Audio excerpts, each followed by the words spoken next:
Hello, everyone, and welcome to another episode of The Everyday Entrepreneur here on the Potpourri Place podcast show. I'm your host, Paul Howard Flowers Jr., and today we've got the Wolf of Wall Street himself. No, I'm just kidding. That might not be the best connotation, but Mr. Jaden Sterling is here, and he has an incredible story about leaving all the chaos and fuss and really creating something of value that the everyday person can utilize in order to accumulate wealth and at least have an understanding of how to get into this seemingly confusing market. So Jaden Sterling, again, CEO of SterlingStockPicker, welcome to the show. How are you, my friend? Hey, Paul, I'm doing great. Thank you very much. Yeah, not Wolf, but Wizard of Wall Street. Beautiful, beautiful. I love it. And with that, there's some magic in your world that took you from where you were to where you are today. So let's talk about that. Give the audience a quick snapshot. And again, I'm not saying quick like a rush. By all means, take your time. But let us know where you're at today and how your journeys got you to this point. Yeah, that's a great starting point, and thanks for letting me share. First of all, I had an epiphany at 14. This is really where my story started, my journey. And if you've ever had an epiphany, like time stands still, and I just knew something very powerful on the inside. I'm not sure if I heard it or I felt it, but it was just a very clear message. Mm, And the message I got was I was basically told three things. I was told that I was going to be speaking on stages around the world, that I would be teaching about money, more importantly, how people can be empowered by money, not enslaved by it. And lastly, I was told that I would be teaching from personal experience, not from a book I read or a course that I took. mm, So you can imagine, at such a young age, getting your life purpose downloaded to you. It was awesome, but it was also a huge responsibility. And I right. followed it to a T. Like I went to work on Wall Street in my 20s, studied finance at American University, and learned by working on Wall Street, not so much from the brokerage firms, but more from my wealthy clients who came in with their multi-million dollar portfolios. They were the ones that taught me how to build real wealth Mm, in stocks, in real estate, and things like that. So I've been fortunate where I've built real wealth in three areas: one in business, secondly in stocks, and thirdly in real estate. And each of those I've it's worked out really well. And I'll share with your listeners, how I did that and what I used my when I used my assets to, kind of roll into the next thing and how that worked out. And so that's my mission. My mission is talk about money to assist people. And I take it very personal. It's a very personal mission, but it's also a huge undertaking. But it's led me to do what I do today. And that's why I'm a money coach, a money mentor, and a software developer, like you mentioned with our software. So. excellent, excellent. Well, that talk about a great beginning. It's power packed with a lot of things to touch upon. So, Jaden Sterling, and that reminds me of Merlin because you said the Wizard of Wall Street. Yep. Let's talk about that. And just for our listeners, we're going to talk about this in a few ways because we're looking to make sure that we can embrace everyone where they are. So, to the CEOs out there, those folks already with 7, 8, and 9 figure portfolios, Jaden's got something for you. And also for our individuals that might be working at a 9 to 5 or 8 to 4, 10 to 2, whatever the case may be, Jaden's got something for you. So we're going to touch on things at various levels and just make sure you're taking a really close listen, pen and paper if need be, picking up some notes and nuggets. Again, because he's not going to gatekeep, he's just going to share what he can in this time frame. And again, we'll make sure that we know how to get in contact with him at the end of the show for additional information and coaching. So, Jaden, let's hop right into it. Okay, you transition from Wall Street again to your own advisory, right? Your own practice in terms of taking that information that you've gotten effectively from your clients and utilizing that to build wealth. Now, side note, listeners, Jaden didn't know this about me, but I'd also had my Series 6 and 63 registration. So I've got my CRD number. I'm FINRA registered, or I was previously. And that was an interesting time in my life, an interesting part of the business, if you will, when it comes to finances and wealth management, where, like you mentioned, it wasn't really the company that taught you how to get wealth. And this is for my all my advisors out there. Jaden, if you could explain a little bit more what you meant when you said it was really the clients that showed you how to accumulate the wealth in those various areas. Yeah, it's exactly right. My clients came in with a handful of stocks, 6 to 8 companies in their portfolio. We were told to liquidate those stocks and diversify the portfolio amongst mutual funds, unit investment trusts, managed money, bonds, all this other stuff that, you know, and that's why I'm very passionate about what I do because I know what works and what doesn't. And Mm-hmm. I often say friends don't let friends buy mutual funds.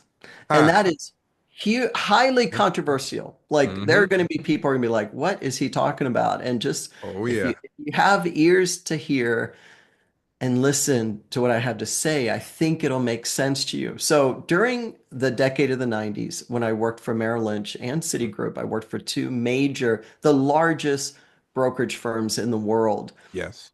We were told diversify a client's assets. Now, when I realized, Paul, that if I had just held, if those clients held on to those stocks, it was like John Deere, IBM, it was the big companies back in the day.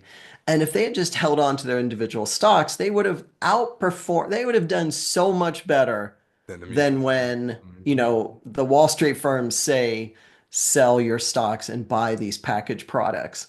Mm-hmm. People have to understand that you don't go to a broker to make money, and brokers will not make you wealthy. I can tell we're speaking Oh the my same goodness. language, aren't we? I'm glad to hear this out loud. So like I'm getting Yep. goosebumps to hear this from somebody else. So yeah, please Yep. continue. Continue. Yeah. So how it works is there's even a term for it. It's called velocity. Brokerage firms track how much money they make off of your portfolio, not for you. I mean, it's tracked. It's a you get spreadsheets once a month on this, and I'm sure this is back in the 90s. I am certain it still happens today. Absolutely. Okay, yeah. So, given that and me recognizing what my clients are doing, I did the same. I bought one stock during the decade of the 90s. It was the parent company, Travelers Insurance, and the stock tripled, and I turned 70,000 into just under a million within that 7 year period, like until the year 2000. And then I got out of the business because I realized I am 30 years old. I'm a millionaire. I don't need to work for corporate America. Mm-hmm. Didn't feel like it was really good for my health or my soul. And when I recognized what was going on within the industry, I had to get it. I didn't have a choice. Mm-hmm. So when I realized true wealth is made in a focused, concentrated way. Whether you're focused in stocks or you're focused in real estate in a certain direction or in business, you can't. Paul, if I were to say to you, man, I'm just going to give you 100 new products tomorrow to sell, you'd be like, what? Huh? What do I Why do with 100? 100 new products, Exactly. But mutual funds have several hundred individual stocks in them. So they're over diversified and they're geared to make sure people don't make a lot of money. That Wall Street says it all the time. They're like, don't expect to do anything better than the averages.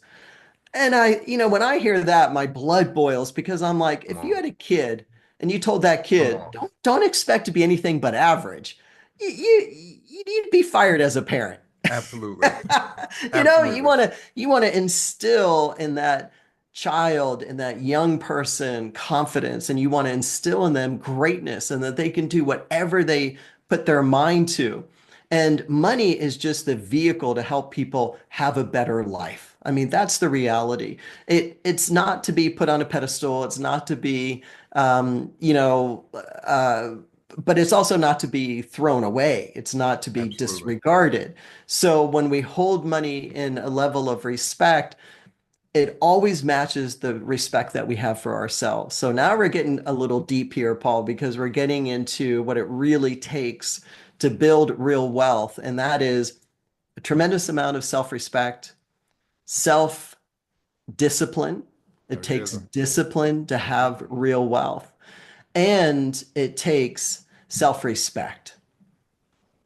So when you start to really respect yourself and you respect those around you, everything is energy. We hear that. And we start to be Absolutely. respectful of the money that we have to put to work, actually get it to work. A lot of people are under this spell of they only have to work for money. And that's not the case. Once you have a lot of money built up, or even a little bit, doesn't matter your starting point. What matters is that you really start to recognize the power of money and what it can do for you. And when you work hard for money and you have money coming into your bank account or your brokerage account, you need to say to that money, all right, now it's time for you to work for me. Hmm. So you put it to work. You actually invest it in a way. You get it to do something. Now, this requires something of a skill set that's super important, and that is the ability to be comfortable with risk. Yes, yes, yes. So let's talk about that. Again, we're talking to a very diverse audience here. So as far as a person getting started, let's say in investing, what type of risk profile would you look for, or would you guide or advise, if, again, if you're taking on that capacity? But what type of risk profile would you say might make for an ideal way to get started for a person that's making, let's say, between 50 to $100,000 a year? Yeah, that's a great place starting point. And I think the ideal risk profile is someone who is not afraid to take risk, who is maybe an entrepreneur, someone who is out there maybe working in a job, which by the way stands for just over broke. Hmm. And so they're slogging it for a purpose and a reason. And I respect that. We all have been there and have done that. And now it's a matter of saying, okay, I'm ready to put my nest egg, to put the money I've set aside that I've earned that's doing nothing in a bank, and I'm ready to start getting that money to work for me. So that's what I find. The people who do the best in investing are the most relaxed. Hmm. They're the most calm. Hmm. They don't freak out, with the gyrations in the market because the reality is that's what we have to work with. That's our landscape. We have a highly volatile equity market and it's not going to change. That will continue to be the case. And the good news is you can make money in an up market or a down market. Doesn't matter. It just needs to be volatile and we've got that. Excellent. So really good point that you mentioned when it comes to markets. Again, we realize that it can go up, it can go down, it can stay flat. When you're talking to a person, let's say, that's got a significant portfolio, at what point would you advise them to say, hey, go ahead and get in, right? This is the time to get in. Because some people say, hey, you can get in at any time. But is there really an ideal time to invest a large amount of capital into the marketplace? I think it's a great question. And I think the ideal time to invest is when you have money to invest. Mm, If you have a large amount of capital, you never want to invest it all at once because that means you only have one cost basis for your stock portfolio. What you want to do is you want to split that money up into, let's say, tenths and invest a tenth of that money every month for the next 10 months. And then it doesn't matter what happens in the equity markets. It can go up, it can go down. And if it goes down, you get to buy more shares. okay. So it's called dollar Dollar cost cost average. averaging Yep. into the market. You just put your money in each and every month slowly. Beautiful, beautiful. Now let's talk about your development and how you actually choose the stocks that yourself and your clients would be advised to. I got to be careful with that word. The side note: this is not stock advice. We're not telling anyone to take any particular positions, etc., and so forth. You know the legal jargon. But in regards to your service, right? You have a stock picking software, and how would you, and when without obviously giving up any of the IP, how does it work? How does it advise a person on what to look for and when? I'm happy to give up all of the IP because I am nothing but transparent and I will share everything I can with your audience if it's going to help someone. And so I always suggest start in your own backyard. Go with the companies that you already do business with personally and you Mm, really like their products. You like their customer service because if you like their products and services, so will other people, and revenue equals market cap. So start with, like I say, people, if you work out a lot and you like Lululemon leggings and shirts, then great.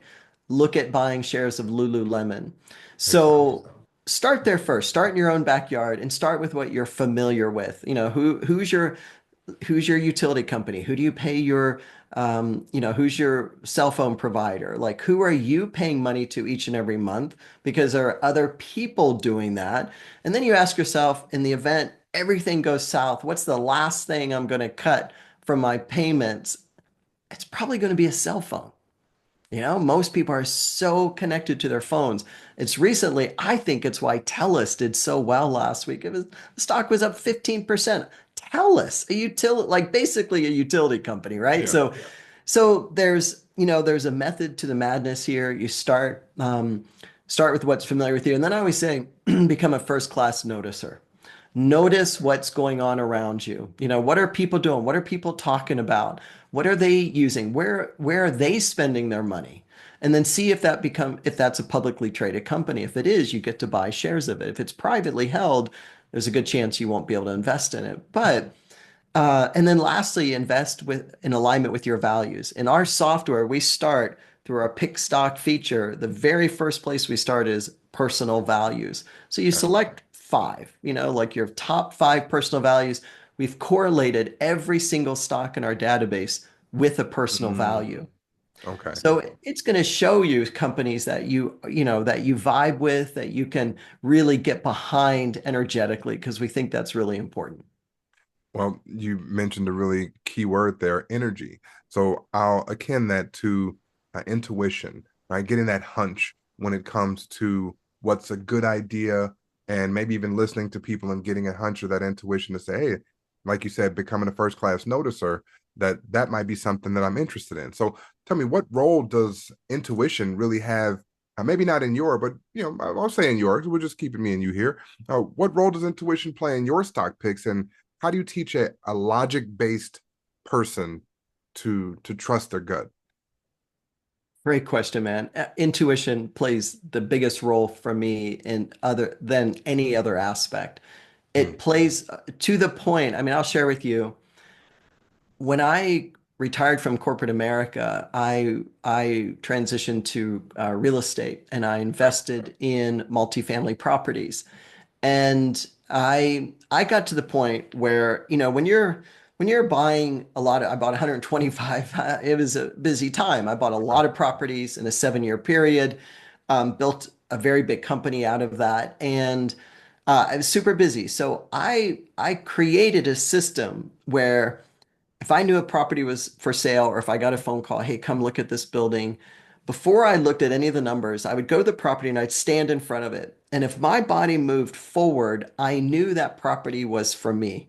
If my body moved backward, I knew I was out. Like, I didn't have to look at the numbers. I didn't have to waste any time. It was just such an easy, elegant solution to figure out if a property was right for me or not.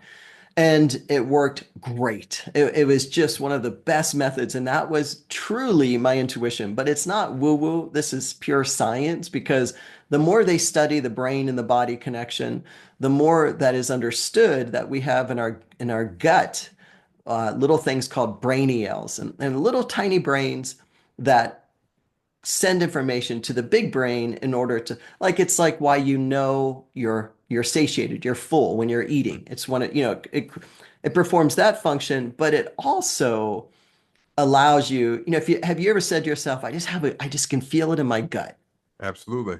right? Like, yeah, so that is the reason why you have that sensation, because there's a sensation going on. It's connecting in with truth with the capital T, and it's shooting that information up to the big brain to process. So most people think that we go from our big brain down through the body. It's not the case at all. So when you start to really learn how you're built in terms of mind, body, spirit, you can really connect in with, I think intuition, frankly, is a superpower. Like I know, a lot of people say a woman's intuition, but everyone's got it. It's not man, woman. Thank It you. is, we all have a pineal gland.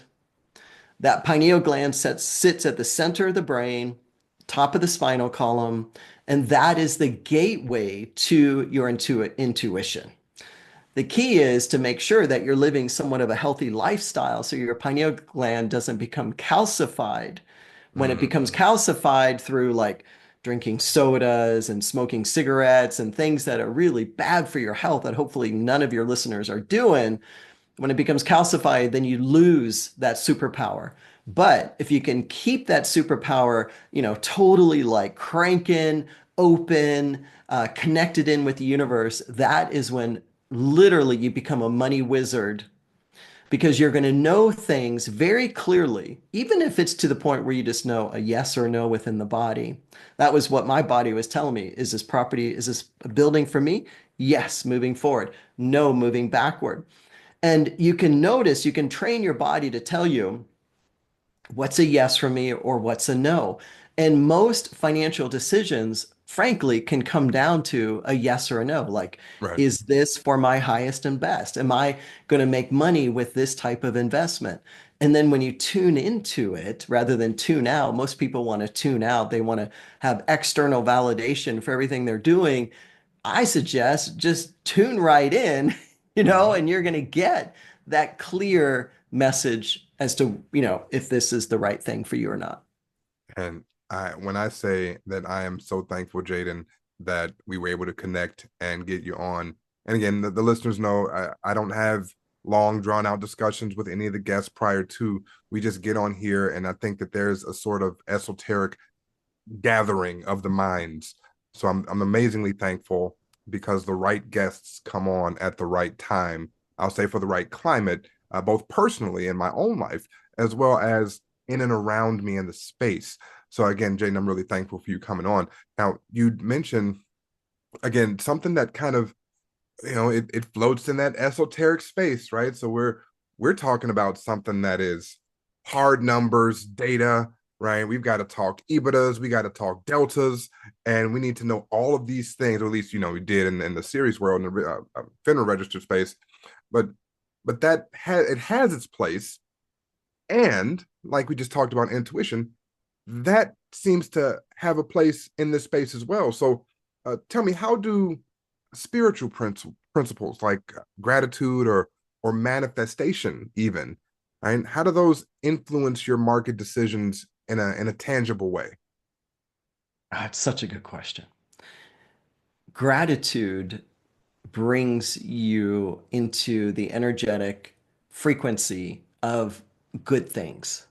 Mm, So, whatever you're grateful for, whether it's money, your family, your children, your life, your business, your health, whatever you're grateful for, you're going to bring more of that back. I call it the boomerang effect because you're mm, you're putting out gratitude for that specific thing and it's coming right back to you. That's why whenever you think about other people, and I always say like what you wish for others, you create for yourself.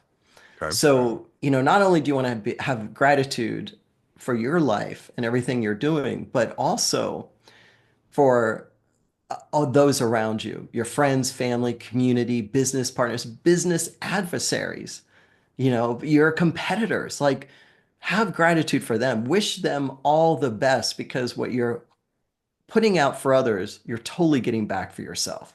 And I've always said a good life is the best revenge. So, you It's know, true. when you talk about spiritual principles, I believe it's everything, absolutely everything. And every year I come out with a stock pick. I always come out with my number one pick for the year. And last year, I would say my team in the non-physical dimension, that's what I call we all have spirit guides. Like Absolutely. we could not be here on this earth without them. This incarnation into a physical meat suit is way too challenging and difficult if we didn't have spirit guides, right?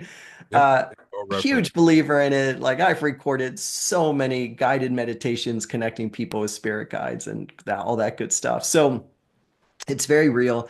Anyway, so I talked to my team and I said, "Hey, give me my pick for the year." So last year was Palantir, and Beginning of the year, stock was at $19 a share. It closed at about 109 for the year. It was up 360%. I mean, it was just incredible.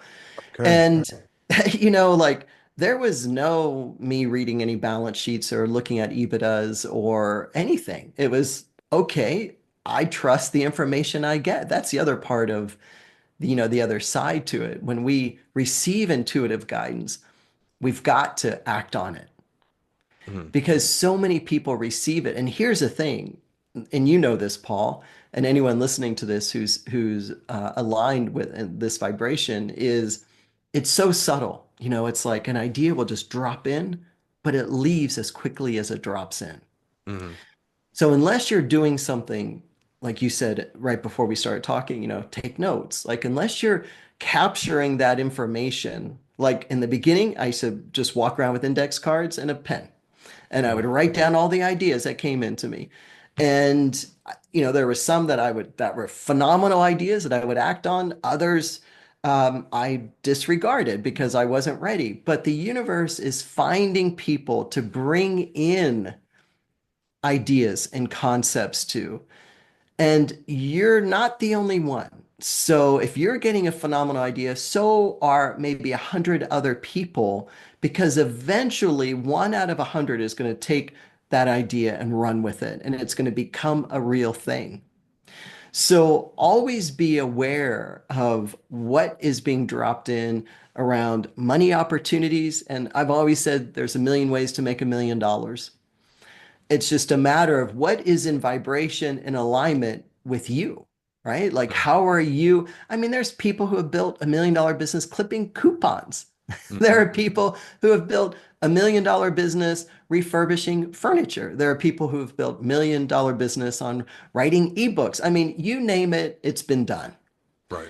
And if it's been done, it can be done again and again, but it has to be in alignment with you. And our listeners out there, when you're sorting through some things and you're looking at your money situation and you're like, oh, this seems so challenging. I rise above that. Like you are not meant to, your incarnation here on this earth is not meant to worry. You're not meant to worry about money. I mean, let's face it, right? Like money's a tool and it's a great tool. Mhm. And it will serve you at the highest level if that's what you bring to it. When you let go of your money worries, it shifts energy dramatically. And what happens is the worry energy gets replaced by opportunity energy. And someone's gonna come across your path, or they're gonna say just the right thing, and it's gonna just open up a door for you that you never even knew existed. Oh man. Does Come this on, make Jaden. sense?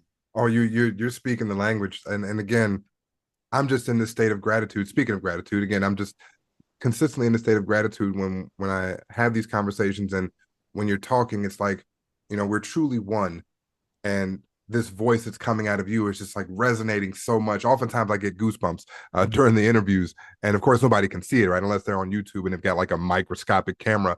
No, but it's a real thing that happens when that connectedness exists between individuals, regardless of where you are on this wonderful planet. uh, Again, we talk about gratitude, and you mentioned your spirit guide, so I got a quick story, and it's 30 seconds, and I got some questions for you still, where I'm realizing that my grandmother, my mother's mother, so my maternal grandmother, as she was aging and began to lose some of her faculties, would always say, "Thank you, thank you, thank you, thank you, thank you." Right? We bring her food because she was living with us at a time. And for the smallest things, she was just so damn grateful. And admittedly, as a teenager, it almost got annoying because it's like, why the hell are you always saying thank you? Right? And I get it now. And it's funny, one time, and just about every morning I wake up, first thing I do is say thank you, and just give that gratitude out loud. And one time I caught myself saying it multiple times in a row, and I just looked up and I chuckled like, "There's grandma, right? There's grandma." So That's in right. terms of that whisper, that person, that guidance, right, that's there, I'm now learning again in my adult life now how important gratitude is. So again, Mm. thank you for elaborating on that and really seeing and showing that that does have a place in the financial world and the investment world as well. So you've got the guides, you've got the team, if you will. Tell us about a time where maybe that inner whisper of yours contradicted some of the data that you might have come across, and you actually listened, right? And what happened from there. The only issue I've ever had with the guidance from my inner wisdom is not following it. Mm, I mean, my team will give me ideas like I say, it's very subtle. So if I'm in the middle of something, doing something, and I don't pay attention and I miss it and I might miss buying a stock or I might miss buying an option. I invest quite a bit in option contracts. And they'll tell me it's like I just get the feeling of okay, now it's time to buy a put. Sell the call, buy the put. And if I miss that, and then I notice I go back to my computer, I'm busy doing something, I go back to the computer like, oh man, they were so right. That stock took a nosedive. It just, I was thought it was going up and up, and then it took a nosedive. That put would have been worth a lot of money. mhm. So that's the only time I've never had a situation that things went south by following my intuition. I think what happens is we get in the egoic mind, the conscious thinking mind, and hey, we're taught this. We're told, analyze things carefully. Right. You got to carefully consider this, and you really got to, be cautious. And I mean, it is just instilled in people to not be successful because money loves confidence, money loves action, money loves fast pace. Mhm. So I tell people, like be quick with your money thoughts. Like, we've heard the phrase fail fast. If you're in Yep. something that's not working out, get out of it. Whether it's a marriage, it's a job, it's a business, whatever that is, don't let it suck all the life out of you and your money on top of it because then you're in a bad Mm, position. right. So I think you just cut losses fast. Be okay with that, especially like I'm on a lot of investment podcasts of like active traders, and they're like, so Right. tell us your best tips. I'm like, okay, my number one best tip is get comfortable losing money. Right. It's gonna Like, happen. yeah, it's going to happen, right? You're not going to hit the ball out of the park every single time. But if there's resistance to that part of the process, it will always lead to resistance to making money. So, because then you'll do something like revenge trade or, like, oh, okay, I lost this money, but I'm going to make it up over here. Chasing And it. Mm, yeah, energetically, everything is at par when you engage with money. Like I had a client long time ago. He said he inherited money from an uncle who was not on the up and up. Like I don't know what nefarious activities the uncle was involved in, mm, but it just wasn't on the up and up. And he got this money, and he did everything he could to lose that money. Like he wow. was like I'm just gonna just burn this money. I'm just gonna lose it. He just did stupid stuff, right? Mm, And when I felt into that, and it was an interesting idea, it's like, oh, he related the inheritance with this nefarious activities, like it was like blood money or something, that type of mhm, thing. But here's when I felt into it, my guide said very clearly, energetically, when money changes hands, it changes energy. mhm, So once he inherited all that money, all that negative connotation, everything associated with it attached to it was gone. It was just gone. Like you get this do-over thing when money comes to you, right? So that was a very interesting lesson.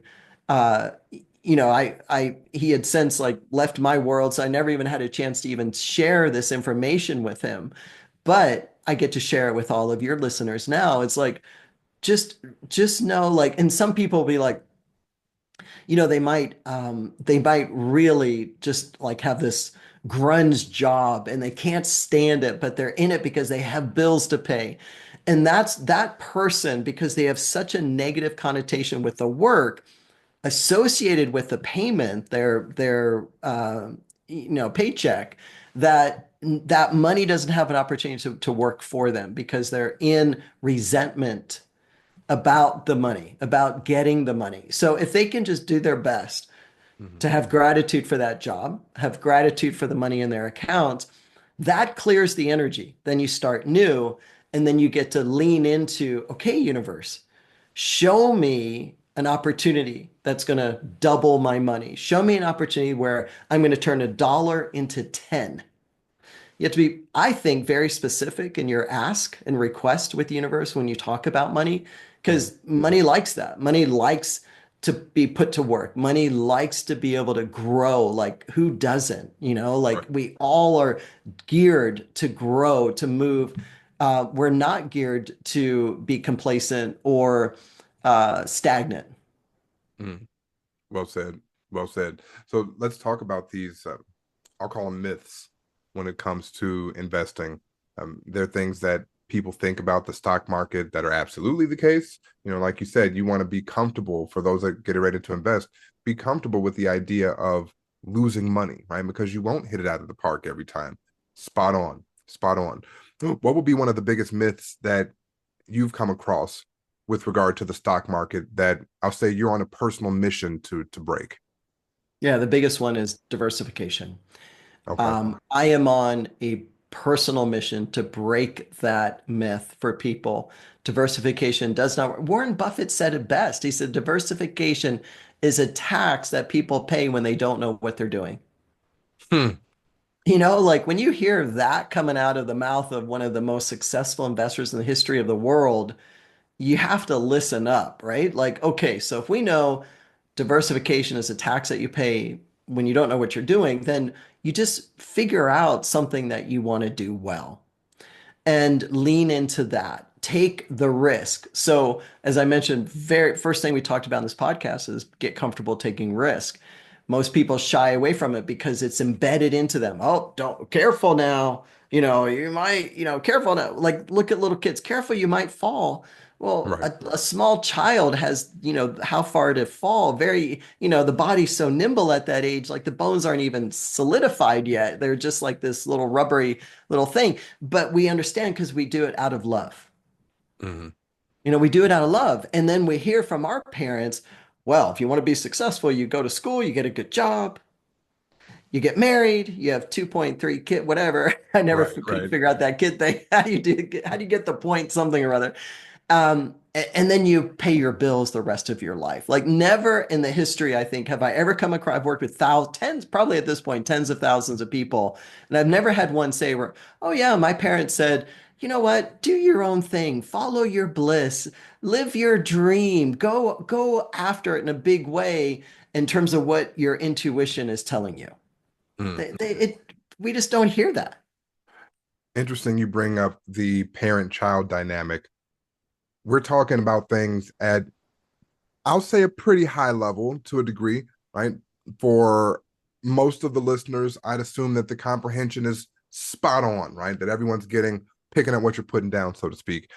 But if we were to break it down to, let's say, you're walking into a room full of eighth graders, um, how would you teach financial literacy or the building blocks of investing to that group of people? Great question, man. So eighth graders, I would say to them, okay, tell me your favorite restaurant. Like what's the favorite place that you like to go to? And they'd say, I don't know. Paul, Pizza what would Hut. they say? Pizza Hut. Okay, they Yeah. like Pizza Hut. So I'd say, all right, now let's look at Pizza Hut. There are people who work there for money. They're trading their time for money. Mm-hmm. There are people who eat there, so they're giving their money for that product, right? Mm-hmm. And then there are people who actually own shares of that business. So it has to be a publicly traded company. Mm-hmm. And they participate in the revenue growth of that business. They actually earn money off of the business without working. Mm. Which do you want to be in that scenario? Oh, now that's really good. So of course, I've got to play the child that doesn't know. They say, well, Pizza Hut's my favorite food. They're my favorite company. So I think it'd be great to eat there and even work there because, owning it sounds so tough. Why would I want to own it? Like how would you break that down again? We're talking Well, 13, 14-year-olds that may or man, may not have man, 13 or parents in 14 that year olds space. love money. They want money. 13 and True. 14-year-olds are tuning their vision into how do I get money? Like, what is my first job? They're babysitting, they're mowing lawns, they're shoveling driveways, they're doing everything they can. I know when I was 14, I was bussing tables at Bennigan's, Mm, like I was doing everything I could to get money. And I think most are geared toward that way. And I think if you put it that way, you basically have three. You're either a consumer, you're a doer, that worker bee, trading your time for money, making someone else rich, or you're getting your money to work for you rather than you working so hard for it. So I would do my best with that 13 or 14-year-old and just, maybe they missed something that I had just said, but I start to like, hey, when I met my wife, the kids were 6 and 8 years old. She had two children with a previous marriage. And right at 6 and 8, I just started talking stocks with them at dinner. And I would mm, give examples like that of Burger King or whatever, McDonald's, whatever it is. I'm not into fast food, so I don't really know the chains, but you know what I'm right, saying, right, those type of situations. right. And I got them thinking about that. And then by the age of 12, they were investing on their own and they bought Apple shares because you know what? They love all their Apple devices and they love that product. So now they are 23 and 22 or 21. She'll be 22 at the end of the summer. And those investment dollars have paid for their college. Wow. I mean, it's been a huge, beautiful journey to watch them, but I have to think that it was all those times at dinner, those conversations around money at such a young age. Hmm. They were like sponges, they were like, oh, we want to know more. We want to know more. And I would just freely share and talk about ideas. And then when they bought Apple stock and held it, for 7 years, that stock did so well. And Hmm. God bless Apple. It put him through college. So it's been a really Love it. amazing experience. And I encourage all parents to start talking to your kids like that. Like give them sound advice around money and what's worked for you. And then so you can even say to them, I've been in the job market 20, 30 years, however long someone's been in it. And, yeah, I've earned a paycheck and everything, but I've paid taxes, which I think, frankly, are constitutional illegal. But anyway, we're still required because Hmm. the system is set up. But they've had to pay taxes on that money, so that's dwindled their buying power. And with the dollar that keeps continuing to drop and become weaker by the minute, by the printing presses being fired up, we now find ourselves in a situation that is economically one of the most challenging we will hopefully ever have. Hmm. And if we want to make it better for the next generation, we really have to be mindful about these money moves that we're making. And now more than ever, when you invest, you have to do it in a way that you're outpacing inflation Right. because, like studies show, what is it, 85, 90% of our dollar has eroded ever since the dollar got taken off the gold standard. Hmm. Like it's just become almost worthless. And so therefore we have to really get into investing. We don't have a choice anymore because the banks aren't going to pay you enough interest on your money to outpace inflation Outpace because then you're inflation. Right. taxed on that. Yeah. So you need to do things like that, so I'll give your listeners a really cool thing I ended up doing with a real estate deal early on. Hmm. I found an 8 unit apartment building that I wanted to start with. That was my first building that I wanted to buy. And it needed work. It was next to another property that I owned, which was a 4 unit because I started the 4 unit as my personal residence Okay. because if you buy 4 units or less, it's not considered commercial and you get to buy it in a just easier financing. Right. And so then the building next to me was 8 units. And I was like, oh, I had my sight set on this building, and I would talk every time I saw the owner, I'm like, hey, don't forget, if you want to sell that building, I'm your buyer. And all the time I saw him, year after year, I would say that to him. And then finally he came to me and he said, I'm ready to sell. And I said, Hmm. great, great. I'm your buyer, and I'm like, oh, geez, because I had bought a few other things. So, I was like, how am I going to do this deal? And I realized I had an IRA. I rolled over my IRA from my 401k when I was working for Citigroup. And so I had this IRA, but I didn't want to take money out of it because then I'm taxed, right? And Right, penalized. right. I was like 33 years old. So I said to the bank, look, I want to buy this building, and these are all the things I'm going to do to fix it up. New windows, new doors, new paint, new roof, like, and then I'm going to increase the rents because he had tenants in there for a long time paying below market rents. Gotcha. And so I said, if I give you my IRA and I do everything I say I'm going to do, and in 6 months I get the property reappraised and it meets your criteria of like, 30% higher than where I bought it today, will you give me back my IRA? And they said, yeah, we'll do that. Love it. So put my IRA up as collateral. I didn't have to put any money down. In fact, I got money back at the closing because I rolled in Ah, a construction loan to make all the love improvements it. on the building. So I went away from that deal with money in my pocket, did everything I said I was going to do, raised the rents to just normal market rates, and got my IRA back and had a phenomenal investment for many years. Man, So when you think about your asset base, think about how can I use this to do the next thing, like parlay into the next thing as leverage, right? Because we don't have to, people are so fixated on, got to do it by the book, got to come to the deal with 20% down. It's like, no, you don't. You don't. mhm. There are so many other ways. You just got to get a little creative and, in order to have real financial success. Well, that was the key word, and what a phenomenal story to share with the listeners. And as we begin to land the plane here, Jaden, just a couple of quick rapid fire questions. I want Sure. to again preface this one with the fact that I ask it to everyone. And again, I can't make you the exception, Jaden. We got to know what's your middle name? I don't have one. Ah, so the wizard himself has no middle name. Well, that's an easy Middle one name. to go by. All right. Interesting Yep. there. And I come across that every so often that there's a guest that just doesn't have a middle name. Some have two or three, some have multiple first names. So, okay, we'll appreciate that when there's a space in there for it. Next question. This is really just for you. A minute or two of your best advice, wisdom, whatever you have there for the listeners. Just go ahead and speak to them. And again, I don't want to prompt it. I just want to give you that space to talk to the listeners as you'd like. Yeah, I mean, we've talked about so many ideas and concepts. Do something. Just do something today. One thing that is going to make a difference in your life today. Don't wait till tomorrow. There's a sign that hangs in an English pub that says free beer tomorrow. Does anyone ever get free beer? They do not.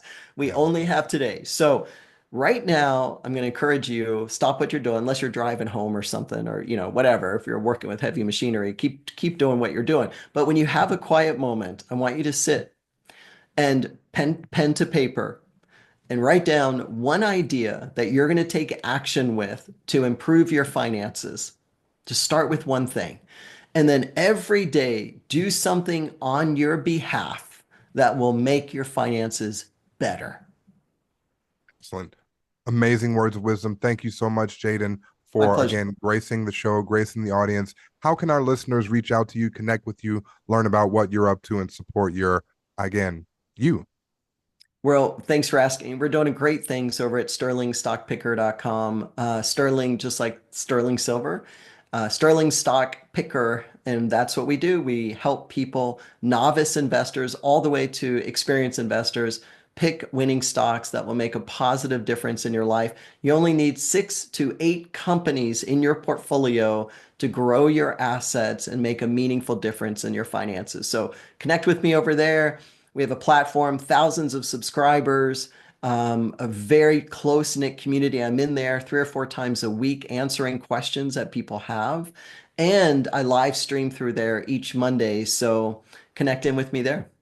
Okay, perfect, perfect. Well, ladies and gentlemen, this has been another amazing episode of the Everyday Entrepreneur here on the Potpourri Place podcast show. Again, this was a phenomenal time with Mr. Jaden Sterling, and I'm, of course, your host, Paul Howard Flowers Jr. Until next time, we're thankful for you. We love that you're listening. You can be anywhere in the world, but you're here with us. So, again, Jaden, thank you for your time. Listeners, thank you for yours. And until the next episode, bye for now.